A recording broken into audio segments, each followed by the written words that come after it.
Tennis Bam. She's the storm from Belarus. Her power is unmatched. Her presence? Unforgettable. In this video, we dive into the incredible rise of Aryna Sabalenka, the tennis powerhouse who's shaking up the WTA Tour and rewriting the rules of the game. From raw talent to Grand Slam glory, Sabalenka's journey is packed with fire, passion, and moments that left the world speechless. Pin what you'll discover. The secret behind her explosive power. Her mental toughness and emotional battles. Why she's considered the biggest threat to the top seeds today. Crown. Whether you're a hardcore tennis fan or just love inspiring sports stories, this is one player you need to know about. Let's explore the force that is Aryna Sabalenka. Welcome to the Deep Dive. We're jumping right in today with a look at the source material from ESPN, and it's all focused on, well, a really fascinating matchup. Definitely. We're talking the French Open women's final. World number 1, Aryna Sabalenka, taking on world number 2, Coco Gauff. Yeah, massive. And our job here is pretty clear. We want to unpack what these ESPN sources are saying about the key dynamics, the strategies, maybe some predictions for this huge final, and only using what's in these sources. Right. Stick to the script, so to speak. Yeah. And it really is a big one. You don't always get number 1 versus number 2 in a slam final. It just, adds that extra layer. It does. And Sabalenka, she's got 3 slams already. Gauff has the one, that great U.S. Open win in 23. Mm-hmm. But crucially, neither of them has won this title, the French Open. That's huge. Absolutely. A first Roland Garros for whoever wins. Mm-hmm. And the sources, they've got insights from experts digging into exactly what each player needs to pull it off. It's not just power versus speed, is it? It sounds like specific game plans are key. Yeah. Exactly. Tactical execution. Let's get into what the sources lay out. Okay, so let's set that stage first. Right. 1 versus 2 at Roland Garros. The sources really emphasize how special this is. Yeah, it's not just another final. And that shared goal, that first French Open trophy, despite having different Grand Slam counts overall, it just adds this unique kind of pressure, doesn't it? The sources definitely pick up on that vibe. They do. Okay, let's focus on Coco Gauff. If she's going to hoist that trophy, what do the experts in these ESPN pieces say is like the absolute must-have? It's crystal clear in the sources. Her serve, it's hammered home again and again. Gauff has to land a high percentage of first serves. High percentage. Any specifics? Yeah, one expert actually cites needing to be above 60%. That's the target they mentioned. Wow, 60%. That sounds precise. Why that number, according to the data in the sources? Well, this is interesting. Looking at their head-to-head stats cited in the material, when Gauff serves above 55% first serves in her record against Sabalenka, 5 wins, 2 losses. But if she drugs below that 55% mark, it flips completely. 0 wins, 3 losses. Whoa, that's stark. It really is. It suggests it's not just a factor. It might be the key statistical thing in their past matches. And of course, keeping those double faults down. That second serve, as the sources point out, can definitely be attacked. Right. Avoid giving Sabalenka those easy looks on the second ball. So, serve aside, what else? Her speed and defense, obviously huge strengths. Oh, yeah, absolutely central. The sources talk about her using that incredible speed to, soak up Sabalenka's pace, run everything down, make her hit that one extra ball, try and draw out the errors. Force the error under pressure. And that plays into controlling the rallies, right? The baseline game. Exactly. That backhand-to-backhand battle gets mentioned as really critical. Gauff needs to try and get those exchanges on her terms, Yeah. Dictate from the back, or at least neutralize Sabalenka there. And keeping that level up. The sources mention consistency, avoiding those mid-match dips. Yeah, that's a big one. They stress she needs to maintain her focus and execution, especially serve accuracy, ground stroke depth for the whole match. Any lapse, and Sabalenka can just take over so fast. And the mental side, she's looked tough this tournament. The sources mention that. She really has. Showed a lot of fight. The sources bring up her experience, even losing that final here in 2022. Yeah. That plus the way she won her semi, it builds maturity, confidence she can lean on. Yeah. Some experts even suggest that maybe having nothing to lose could free her up. And one specifically mentioned this idea of a quiet resolve she might have now, maybe from that 22 disappointment, could be a powerful motivator. Interesting. Okay, let's flip it. Aryna Sabalenka. How does she get her hands on that first Roland Garros Cup, according to these ESPN sources? Number 1 target pretty much across the board in the reports. Yeah. Attack Coco Gauff's second serve. First listen. Jump on it immediately. Yep. If Gauff misses that first serve, Sabalenka needs to be stepping in, looking to dictate right away. Don't let her settle. We all know about Sabalenka's power. It's legendary. Is it just about blasting Gauff off the court, or is there more nuance in the sources? Well, the power's huge, obviously. They even call it a Serena-type power game in one source. Okay.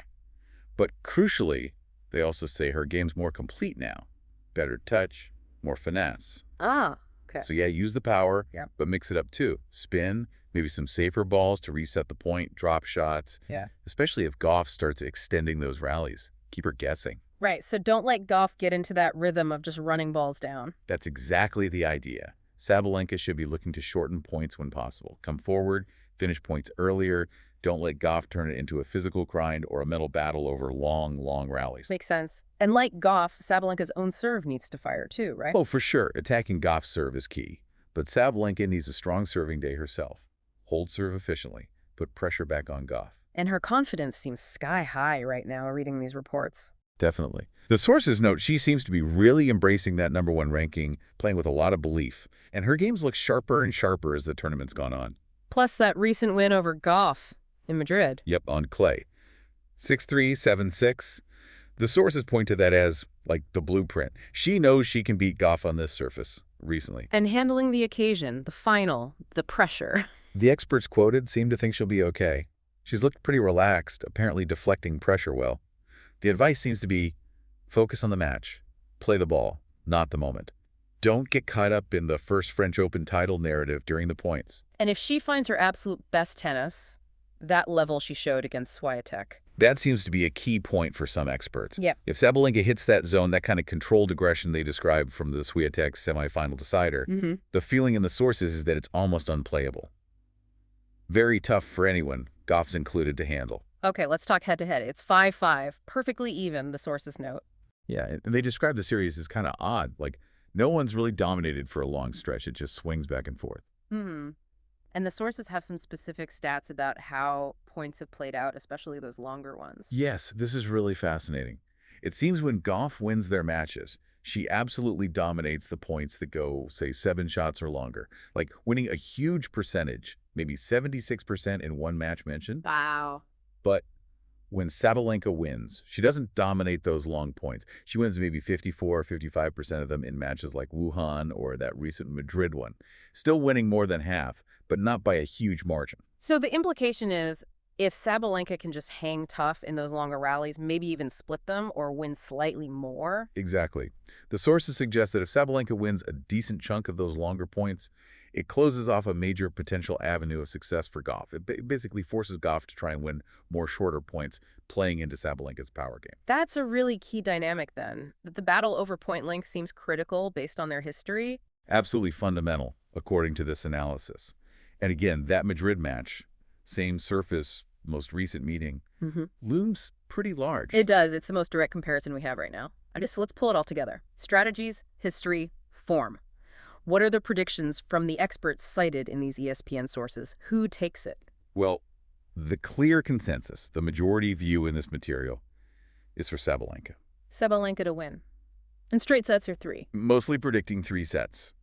A battle, but Sabalenka coming through. A few picks for 2 sets for her as well, though. And what's the reasoning behind picking Sabalenka? What are the main points they make? Several things come up. Her overall record this year is, mentioned, 40 wins, 6 losses, just incredibly solid.